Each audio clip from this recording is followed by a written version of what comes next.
Most gracious and heavenly Father, God, we thank you. We thank you for yet another day. We bless and we honor you for all that you have done.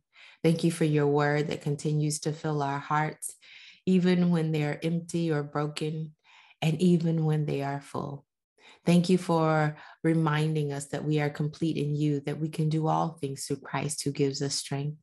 Thank you for allowing us to bring every single care before you because you do care for us.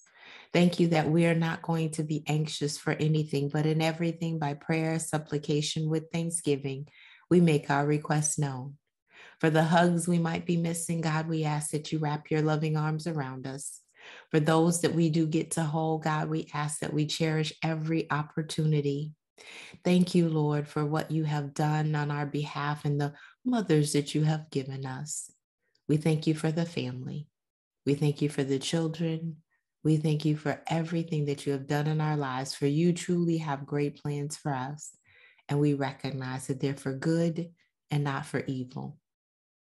Thank you that even at this point, Lord, eye hasn't seen and ear hasn't heard, and it truly has not entered into the heart of man the things that you have planned for us.